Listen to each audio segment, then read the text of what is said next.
It's totally different from what I had imagined. And it really shocked me how lush some of the northern part of Israel was.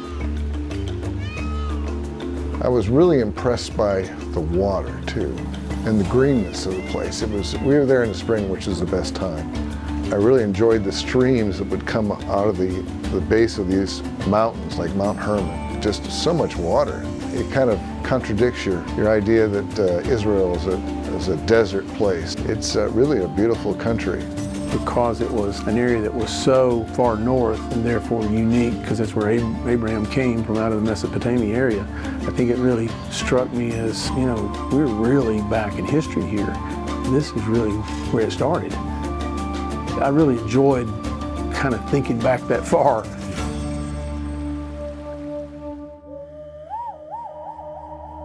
This is the site called Dan. Dan was considered to be the northernmost city in ancient Israel. What happened here was a pinnacle, a high point of the idolatrous pursuit of Israel. Their tendency was to be fascinated with the religion and the sophisticated culture of Canaanites. So when you get to 1 Kings chapter 12, which talks specifically about where we're standing right here, Dan, under Jeroboam, who took the 10 tribes, broke away from the kingdom of Judah, he feared if they go down to the temple, they're going to turn back to Yahweh, and if they do that, I'm not going to succeed as a king. He created his own religion. He created his own political focus. He established a new capital. He made 2 calves of gold. This became a sin for the people. They went as far as Dan to be before one of these idols. So sacrifices were being offered.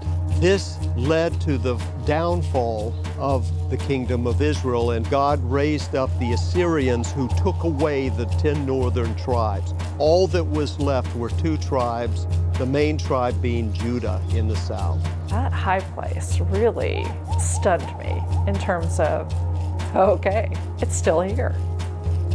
This is what got Israel in trouble time and time again. They were using, I think, secular reasoning to justify disobeying God, and it got them into trouble. And how often do we do that?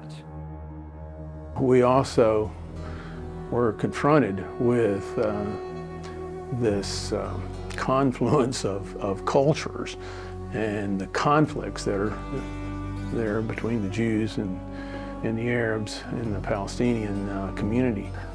We took a small hike and saw the bunker. But from that bunker, you could see a small town in Lebanon, just very short distance. You sat there on top of a bunker that used to be Syria. And you sit there and you look across and go, okay, there's Lebanon and there's Syria, and I could walk there. You think about how close it is to actually physically sit there and go, okay, wow, they have to manage these relationships all the time. There's nothing like experiencing it, to give you just a different perspective. Our guide told us there was farmers that'd be riding their tractors in their field, and a sniper would go up on Golan Heights and take them out. And that their families would come and check on them when they didn't come home for dinner, and they would be shot dead. I certainly knew that it was an area where there was conflict, but I didn't really realize it as acutely to go and listen and feel it. So it really gave you an idea of how, close the enemies of the state of Israel really are. What security is important to them. My hope for the people is that they would be safe in the days to come.